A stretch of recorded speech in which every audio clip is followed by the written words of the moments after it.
Halo Gaum Update, balik lagi bareng Bright Trends.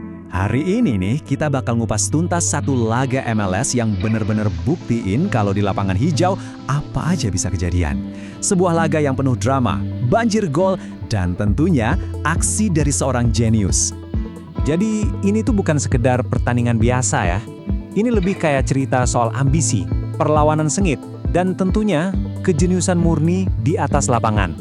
Yuk kita bedah bareng-bareng. Oke, sebelum kita loncat ke aksinya di lapangan, penting banget nih buat kita paham dulu apa sih yang dipertaruhin sama kedua tim di laga ini. Nah, pertanyaannya kenapa sih laga ini sampai dibilang panas? Jawabannya itu ada di misi kedua tim yang ternyata wah beda banget, bahkan kayak langit dan bumi.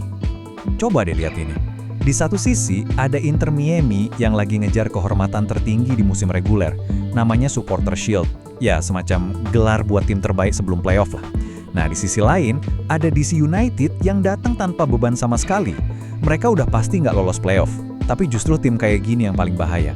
Kenapa? Karena mereka siap ngerusak pesta siapapun. Oke, Kaum Update. Sekarang kita lihat rivalitas mereka di atas kertas. Kalau kita intip sejarah pertemuan mereka, ada fakta yang kayaknya bakal bikin kalian kaget loh. Meskipun kita tahu Inter Miami itu tim bertabur bintang ya, tapi sejarah nunjukin kalau DC United justru lebih unggul loh. Dari 11 kali ketemu, mereka menang 5 kali, sementara Miami cuma 3. Ini nunjukin kalau laga ini dari awal udah bukan laga yang gampang buat tuan rumah. Nah, grafis ini ngejelasin dengan gamblang ya. Di atas kertas, DC United punya catatan yang lebih baik. Fakta ini kan jelas nambah bumbu ketegangan sebelum pertandingan dimulai.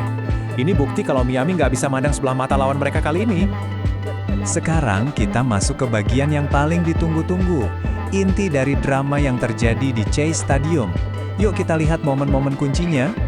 Dan aksi saling balas gol pun dimulai.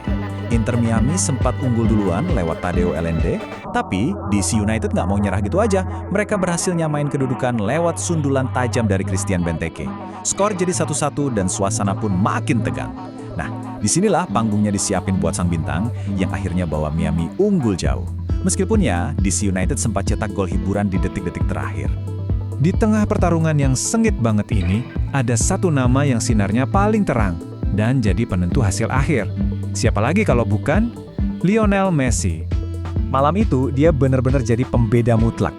2 gol krusial dia cetak, salah satunya bahkan lewat tendangan keras dari luar kotak penalti yang wah kiper lawan nggak bisa berbuat apa-apa. Tapi kehebatannya nggak cuma soal nyetak gol. Dia juga jadi arsitek di balik gol pertama Miami loh, dengan sebuah asis cerdas buat Tadeo Allende. Jadi, dia terlibat di semua 3 gol timnya. Gak heran kalau banyak media yang bilang penampilannya itu sempurna, dan kayaknya susah ya buat gak setuju. Dan ya, 2 gol ini nambah lagi pundi-pundi golnya. Totalnya sekarang jadi 882 gol sepanjang karirnya. Benar-benar seorang legenda yang terus nulis ceritanya sendiri. Jadi, dengan skor akhir 3-2, apa sih arti kemenangan dramatis ini? Yuk kita lihat dampaknya buat kedua tim. Poin pentingnya jelas banget, kemenangan ini vital banget buat Inter Miami, biar mereka tetap bisa bersaing di puncak klasemen. Nah, buat DC United, meskipun perjalanan mereka musim ini resmi berakhir, mereka bisa pulang dengan kepala tegak. Mereka udah buktiin kalau mereka bisa jadi pengganjal yang wah sangat merepotkan. Nah, pertanyaan ini sekarang saya lempar ke Kaum Update. Dengan performa Messi yang seluar biasa ini, kira-kira mampu nggak sih Inter Miami jadi juara MLS musim ini? Coba direnungkan. Terima kasih sudah menyimak, sampai ketemu lagi di pembahasan berikutnya dari Bright Trends.